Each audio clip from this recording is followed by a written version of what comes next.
Hafiday and welcome to CNMI Weekly, where we recap the past week of headlines and share what you need to know heading into the weekend.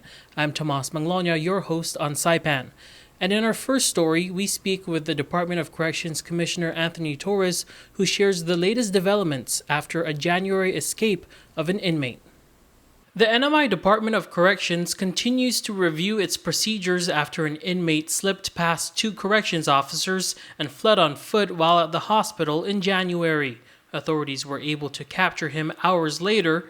Now the focus turns to the officers involved. The two officers were involved after a full investigation was conducted, and we've decided to move forward with suspending the officers, and unfortunately, but at the end of the day, I take full ownership for this incident.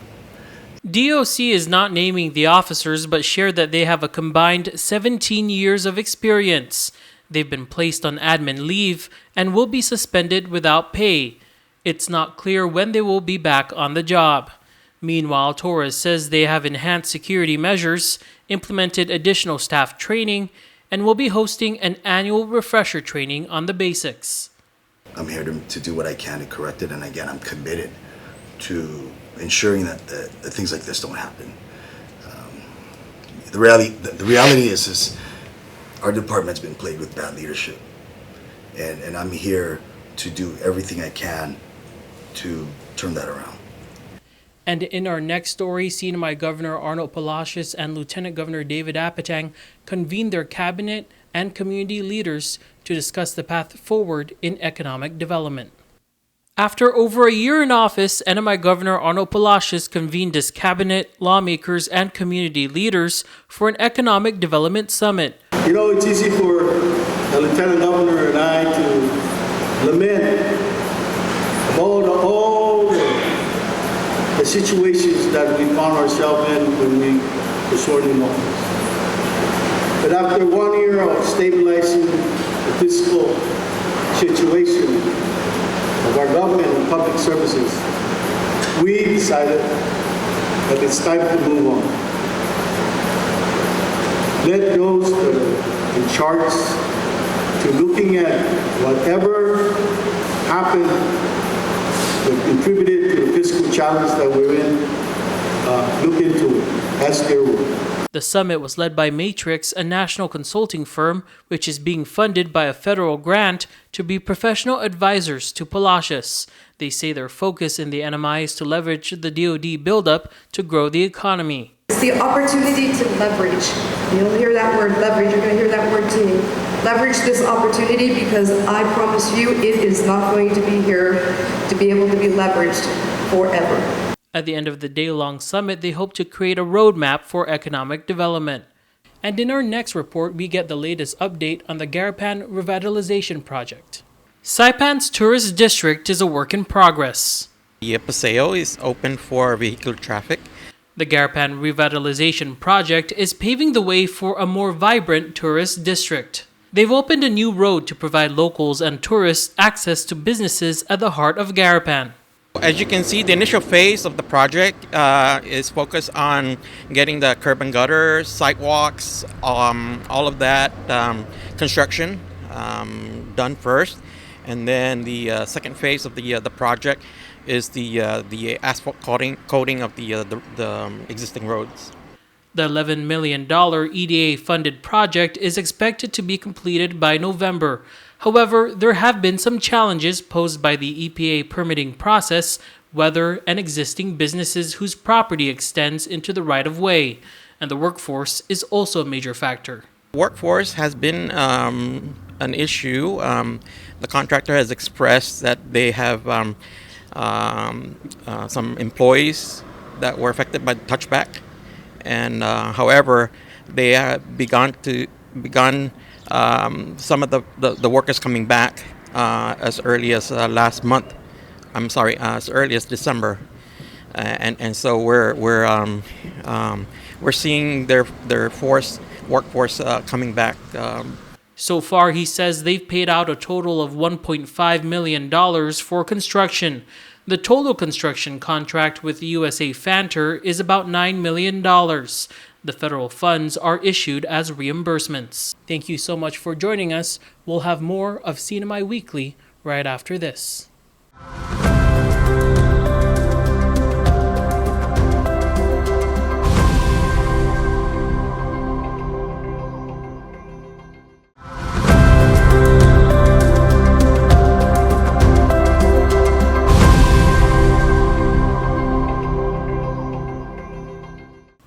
Welcome back to CNMI Weekly. In our next story, we report on the race for NMI Delegate. The race expands as John Gonzalez recently announced that he's running for the DC seat, but he faces a Republican Party primary battle. Here's more. I am humbled and ecstatic to officially announce my candidacy as delegate to the U.S. Congress for this November 2024 midterm election. It's official. John Gonzalez announced his run for NMI Delegate Sunday morning at a local radio station on Saipan. He shared his background and some of his policy priorities if elected. I will lobby the U.S. Congress and the infrastructure funding so we can get the money to build, finally, new power plants with cost-efficient engines. And I will lobby funding from the U.S. Congress and the White House to get new money under infrastructure to rebuild our hospitals and equip them with the latest medical technology. We must be more productive in how we find the monies and create an NMI-only immigration policy to stabilize our compelling technical labor workforce needs. We must revitalize and create new industries beyond tourism. Why not proactively and aggressively explore U.S. corporations to finally invest here in the CNMI? We must revisit the U.S. Cabotage Act to reduce the cost of travel and U.S. airlines doing business in the Northern Marianas. Gonzalez now faces a Republican Party primary battle ahead of November against Kimberlyn King Hines, who's also seeking the party's endorsement. Gonzalez last ran in the first delegate race, where he came in third among 9 candidates. We must be level up. We must be equalized as U.S. citizens. And in our next report, 500 Sails prepares their canoes for shipment to Hawaii ahead of the Festival of the Pacific Arts and Culture. 4 traditional canoes will be sailing the water at FestPac in Hawaii this June, joining other seafarers on their canoes from across the Pacific in an opening ceremony. On Tuesday, 500 Sails began loading the canoes into shipping containers. We got all the canoes loaded up and strapped down, ready to head to on its 1-month voyage, so to speak, on Matson shipping. It was a blessing to get sponsorship from them, and it took a lot of hard work by everyone. All the team came in, pitched in extra hours into the night, and we got it done. So we're really relieved now. We just wait for the canoes to arrive in Honolulu, probably at the end of April. He says it's the first time the NMI has canoes from the island at FestPac. The delegates are very excited. It was like a big goal to get those canoes on the ship and ready to go. They'll be part of the 100-person delegation from the NMI, including dancers, musicians, artists, crafters, and canoe carvers. Our ultimate goal is to keep promoting our culture, reviving our traditions, and making it accessible not just to our locals but to the whole world. He said they could sail some of the canoes back to Saipan if the circumstances allow. Thank you so much for joining us. We'll have more of CNMI Weekly right after this.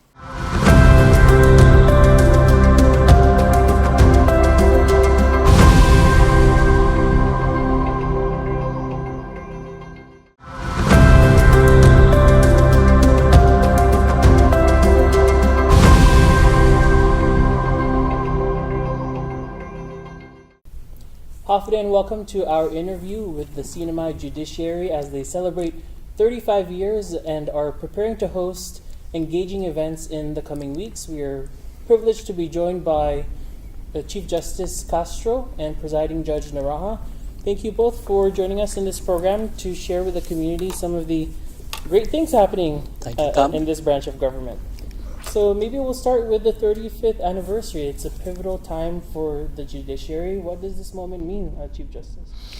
Okay, basically back in May 2nd, 1989, a statute was passed by the legislature establishing the Supreme Court and the Superior Court on a statutory level.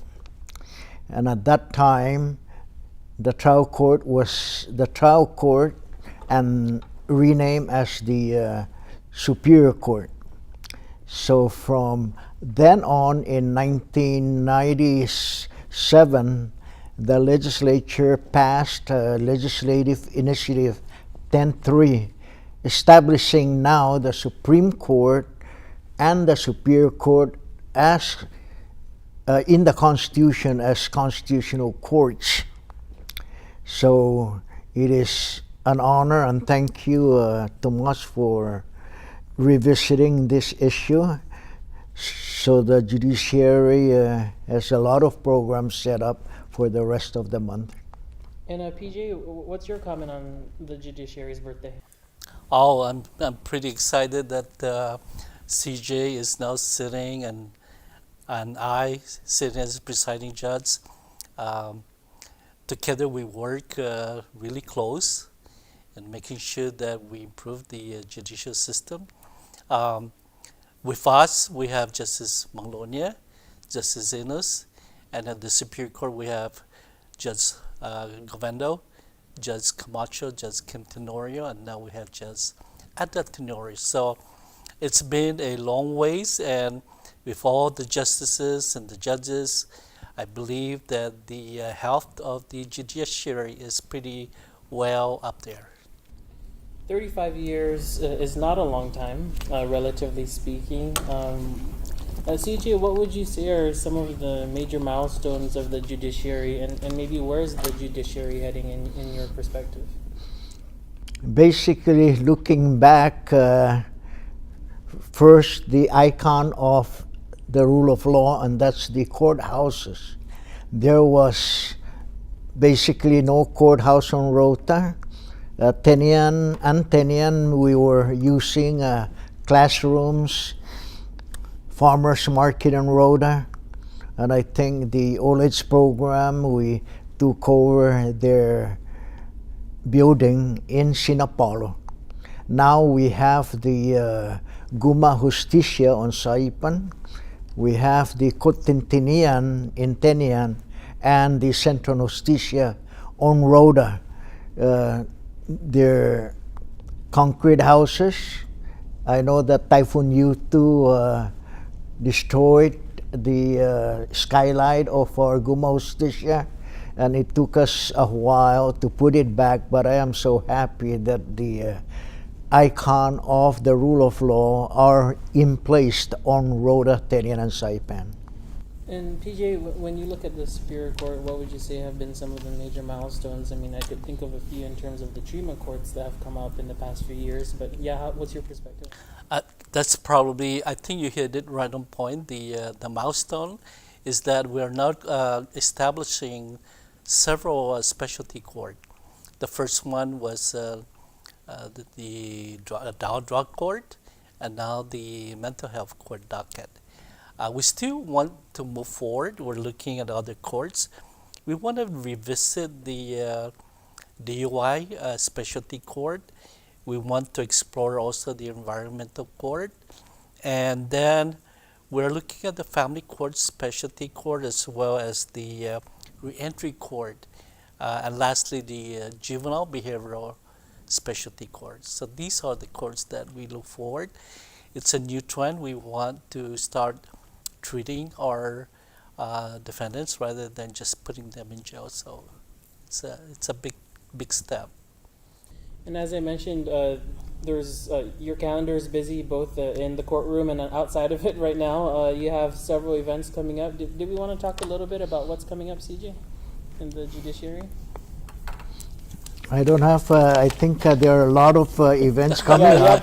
You have Treatment Courts Month in May, Law Day Essay and Poster Contest, the annual AG's Cup, high school mock trial, moot court competitions. I know the moot court team is also just coming back from Santa Barbara with the placing 7th, I believe. So, what is the importance of holding these events and engaging with the community?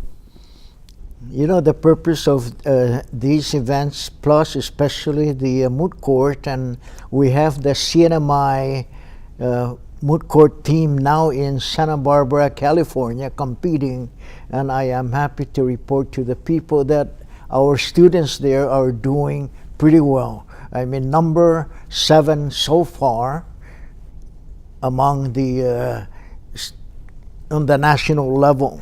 So these events are really for the students so that they can get to know the legal system, how the court works. So hopefully when we grow old, and we're old already, we need replacements for these students to come in and replace the sitting judges and justices, so that the rule of law can continue to flourish throughout the Mariana Islands.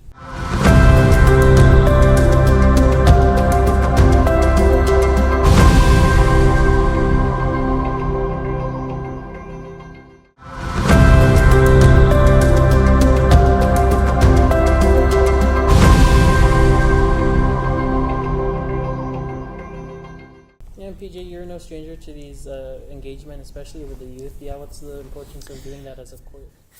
Well, one of the big contribution we put together, CJ, is the pre-law program. By having the pre-law program, at first it was almost every year, and now we're staging it years and maybe a couple of years in between. The pre-law, basically, we saw the need to assist and help our citizens as the student, basically, and help them enter the law school. For years, we've been sending prospective students to law school, and look how much benefit we receive. Many of these students are now judges and justices. So that is really a big thing that we did, right, CJ? It's hopefully we can do that also with the medical section of our government, send people to school. Anything else you want to add about the events? I know one of the big ones coming up is the Covenant Day Convention. Can you tell us a little bit about that? Yeah, we're very lucky to have covenant negotiators, Mr. Pete A. Tenorio, Augusto Tenorio, in the panel, and also Manny Sablon. And we're fortunate to have Leolani from the Aegis office, and Miss Lillian, Judge Tenorio now, sorry. And so that we can have kind of revisit, sit back and look at the covenant that established the Commonwealth, the way the Commonwealth was set up by these people back then, and see how it is going, whether it's going good for the people of Rota, Tinian, and Saipan. I know one of the things that the governor has, I think is already in motion, is trying to set up the 902 team so that we can sit down with the other side of the fence, which is the United States, and look at whether the status that we now have is working as it was intended from the beginning. I know that the U.S. some issues, the CNMI have some issues, and the 902 provision was established there to make sure that every now and then the two sides will sit together on the table and go through the plus and the minuses of the covenant and try to improve it. I wanted to ask you both a big question is about where you see what the future of the court. Maybe some things you'd like to see accomplish, or the role that the court will evolve to play in the community for the next 35 plus years. Maybe PJ will start with you. Well, I think that the Chief Justice before us, De La Cruz, when they put together this building, the judiciary building, I was looking that maybe we should have anticipated that as time goes on, our cases will increase, our population will increase, and that we should have designed a building that could go up to possibly a third or a fourth floor, because the land area is limited. And if we had kind of anticipate the expansion, we won't have any more white here. We won't be having issues because we still need to expand our building.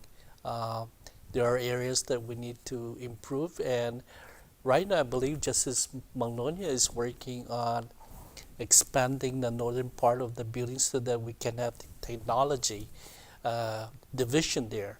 We've been doing a lot to improve our technology, so we need a separate space just for them so that we secured all the technology equipment in there. And CJ, what do the next phase of the court look like? We have the strategic plan. I don't have him right in front of me right now, but basically that plan, we're looking at the next 5 years, how we are going to answer to the people in terms of judicial services. But I would like to make sure that the court buildings are in place, are renovated or maintained on Rhoda, Tinian, and Saipan. And as President Ross said, maybe it's time to also build other buildings to accommodate the other functions of the courts. Right now the Guma Justicia looks big, but it is now very small. We don't even have the jury room yet fully established, when every time we call people for jury service to report this to this particular room and work with the court so that by the time they get to the courtroom at 9 o'clock in the morning, everybody in, the lawyers, the judge, and the court is ready to move forward with the jury trial. And I'm talking not only about Saipan, but I want to make sure that that happens on Rhoda, Tinian, and Tinian too. Thank you so much for joining us on this episode of CNMI Weekly. We'll see you right here, same time next week.